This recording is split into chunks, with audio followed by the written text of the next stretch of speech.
లారీకి ఎంతమంది ఉన్నారో మీరు అర్థం చేసుకోండి. అసలు విచిత్రంగా మనోహర్ గారు పట్టుకొని కేసులు పెట్టి అధికారులకి చెప్పినా కానీ అటు పోలీస్ కానీ రెవెన్యూ కానీ సివిల్ సప్లైస్ కానీ యాక్షన్ చాలా నామమాత్రంగా తీసుకుంటా ఉన్నాను. నేను చాలా సందర్భాల్లో ఆయన అడుగుతూ ఉన్నాను, క్యాబినెట్ మీటింగ్స్లో అడిగాను ఏం జరుగుతుందని. నేను ఒకటే ఏం చెప్పానంటే, ఇందాక మన మనోహర్ గారికి వీళ్ళకి మనం ఏ యాక్షన్ కనుక మనం ముందుకు తీసుకెళ్ళకపోతే వీళ్ళు ఇన్ని మాటలు చెప్పి దీన్ని ఏమి ముందుకు తీసుకెళ్ళలేదేంటి అన్న అపవాదం మనందరి మీద ఉంటుంది. మన ఇంటెన్షన్ వేరు, జరుగుతుంది వేరు, మన యాక్షన్స్ దాని కాన్సిక్వెన్సెస్ సరిగ్గా వీళ్ళు సహకరించట్లేదు. ఇది ప్రజల దృష్టిలో పెట్టాలి. ఇది నిన్న ఢిల్లీ నుంచి వచ్చి అసలు యాక్చువల్లీ ఈరోజు నాకు ఈ ప్రోగ్రాం లేదు. నాకు ఈ రోజున నిన్న రాత్రి స్టెల్లా అనే షిప్లో ఇన్ని 100 టన్నులు పట్టుకున్నారు, పనామాకు సంబంధించిన స్టెల్లా అనే షిప్లో. అలాగే ఇక్కడ దాదాపు 1060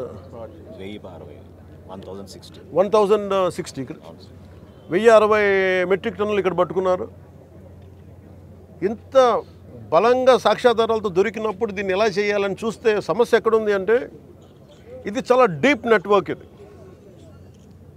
నేను వస్తాను అంటే నిన్న రాత్రి కూడా నాకు చాలామంది ఫోన్లు చేసి మెసేజ్లు ఏం పెడతారు, మీరు రావద్దు సార్ ఇక్కడికి అంటారు. మీరు ఎందుకు రాకూడదంటే ఒక 10,000 మంది జీవితాలు అతలాకుతలం అయిపోతాయని. పోర్ట్ అనేది it is meant for exports. Kakinada port కానీ ఏ పోర్ట్ అయినా కానీ అనుమతి ఇచ్చింది ఎక్స్పోర్ట్కి, అంతేగాని స్మగ్లింగ్ కాదు. స్మగ్లింగ్ మీద చేసే విధానంలో కూర్చోబెట్టి దానికి పర్మిషన్, దానికి లైసెన్స్ ఇవ్వాల. లీగల్గా ఎక్స్పోర్ట్కి మాత్రమే ఇక్కడ పర్మిషన్ ఇచ్చారు దీనికి. కానీ వస్తే 10,000 మంది జీవితాలు అతలాకుతలం అయిపోతాయంటే నాకు ఒకటే అనిపించింది. ఇందాక లోపలికి వెళ్ళి కూర్చుంటే నన్ను ఎంత సహకారం లేదంటే నాకే, as a deputy chief minister of Andhra Pradesh నాకే సహకరించాల. ఇక్కడున్న ఈ ఏమో పోర్ట్ అధికారులు, షిప్ అక్కడ స్టెల్లా అనే షిప్ ఉంది,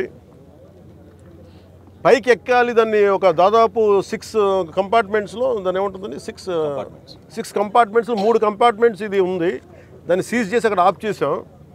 లోపలికి వెళ్ళి చెక్ చేద్దామంటే ఈ అనుకూలంగా లేదు మీకు పైకి ఎక్కడానికి అని చెప్పి అక్కడే తిప్పుతున్నాను నన్ను.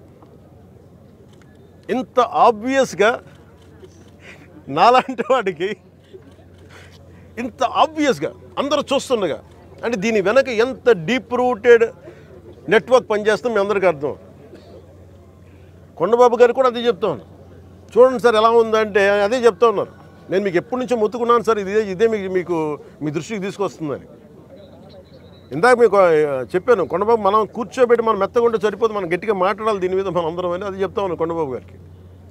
మనోహర్ గారికి ఆయన being a civil supplies minister నాకు ఏమి చేయాలి, నేను ఎన్నిసార్లు చేసిన యాక్షన్ ముందుకు వెళ్ళట్లేదంటే డిస్ట్రిక్ట్ సివిల్ సప్లైస్ అధికారిని పిలిచి నేను అడుగుతున్నాను రాగానే. నేను ఇక్కడున్న సెక్యూరిటీ అధికారిని అడిగా, చెక్ పోస్టులో సెక్యూరిటీ అధికారి, మీకు పర్మిషన్ ఎవరు ఇచ్చారు, హూ చెక్స్ దిస్ అంటే మాకు నో అబ్జెక్షన్ సర్టిఫికేట్ ఉంది. ఎవరు ఇచ్చారు మీకు, దాని మీద అధికారికంగా ఏమైనా ఉత్తర ప్రత్యుత్తరాలు ఉన్నాయా? సమాధానం లేదు.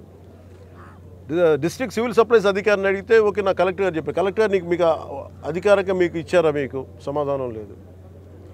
ఇవన్నీ చూస్తుంటే ఇది ఏమైపోయిందంటే చాలా డీప్ ఇంట్రికేట్ నెట్వర్క్ లాగా ఉంది. మన రాష్ట్రం మీరు చూస్తే 25,000 టన్నుల heroin South America, that from Colombia నుంచి వైజాగ్ పోర్ట్లో దొరికింది. వైజాగ్ పోర్ట్లో ఇది గంజాయికి అడ్డా అయిపోయింది ఆంధ్రప్రదేశ్. నేను లోపలికి వెళ్ళి మాట్లాడి పైకి ఎక్కాలి అంటే తిప్పుతున్నారు, అక్కడే తిప్పుతున్నారు, వెళ్ళనివ్వట్ల. నాకు ఎంత ఆశ్చర్యం అనిపించిందంటే నేను వెళ్ళి కూర్చొని మాట్లాడుతూ ఉంటే మీకు చెప్పా you will have consequences for this అని చెప్పి. నేను మీకు తర్వాత వీడియోస్ కూడా మీకు రిలీజ్ చేస్తాను. లేదు సార్ మీకు రఫ్ సీ ఉంది మీరు వెళ్ళటానికి లేదంటే, నేను చెన్నై నుంచి వచ్చాను. నేను రఫ్ సీస్ నాకు నా ఫ్రెండ్స్ సీమెన్స్ చాలామంది ఉండేవాళ్ళు, చాలామంది స్నేహితులు నాకు మద్రాస్ పోర్ట్లో పనిచేసేవాళ్ళు. ఎప్పుడు సరదాగా తీసుకెళ్తే అలలు పడవలోకి వచ్చి మనకి టగ్ బోట్స్లోకి వచ్చి ఇంకా ఇలాంటి బోట్లోకి వచ్చి కొట్టే సమయంలో నన్ను తీసుకెళ్ళేవాళ్ళు సీమెన్. నాకు చాలా ఆశ్చర్యం అనిపించింది. అలాగే పోయిన అలాగే సార్ వింటున్నా వీళ్ళు కథలు ఏం చెప్తాను అలా వింటా ఉంటే మళ్ళీ పక్క ఎదురుగా షిప్లో ఈ చిన్న చిన్న బోట్లు వేసుకొని మనకి ఈ టైర్లు కట్టుకొని ఒక 2 పెట్టుకొని వాళ్ళకి దింపుకుంటా మన ఎగుమతి చేసుకుంటా ఉన్నారు. నేను వాళ్ళు చూపించాను. You are doing it in very obvious way. మీ సీఈఓ ఎవరు? ఏదో సీఈఓ పేరు చెప్పారు. దీనికి ఓనర్ ఎవరు? ఆ సీఈఓ లేడు ఇక్కడ. ఓనర్ ఎవరు అంటే ఎవరు 2 పేర్లు చెప్పారు. వన్ ఈజ్ ఏదో అరబిందో వాళ్ళదంట.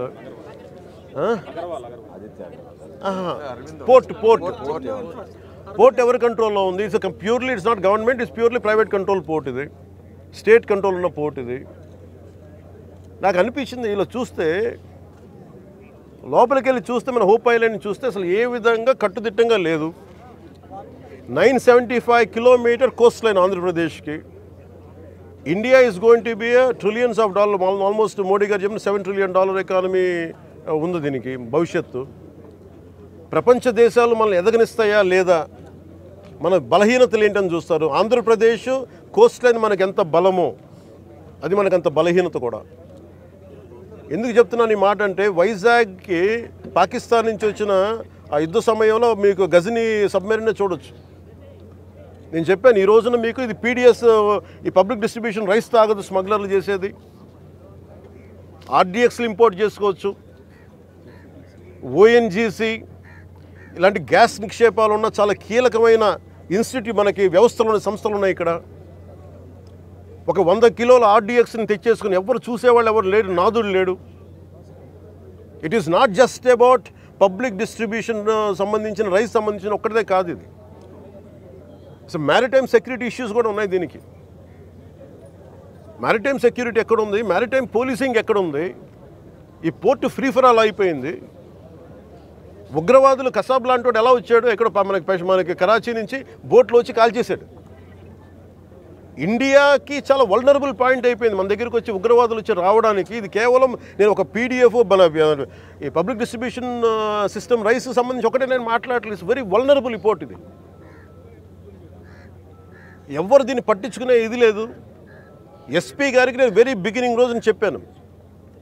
ఎస్పీ గారికి నేనే స్వయంగా పిలిచి చెప్పాను, ఇది వల్నరబుల్గా ఉంది ఈ port, please focus on it అంటే ఇప్పుడు దాకా రిపోర్ట్ లేదు నాకు. ఇంకా కలెక్టర్ గారు ఇంకొంచెం ఇనిషియేటివ్ తీసుకొని చేయబట్టి మా మనోహర్ గారు, కొండబాబు గారు వీళ్ళందరూ కూర్చొని ఒక టీం లాగా పనిచేసి ఈ రోజు నేను పట్టుకోగలిగారు. మొన్నటికి మన సుధీర్ గారు కూడా సివిల్ సప్లైస్ చైర్మన్, ఆయన కూడా మీరు ఎంత పట్టుకున్నారండి నిన్న? ఇప్పుడు ఇది సమస్య ఎక్కడుందంటే, first public distribution system rice నిజంగా బిలో పవర్టీ లైన్లో ఉన్న వాళ్ళకి కనీసం వాళ్ళకి అవసరానికి తిండి కానీ ఇవన్నీ అందించడం, బియ్యం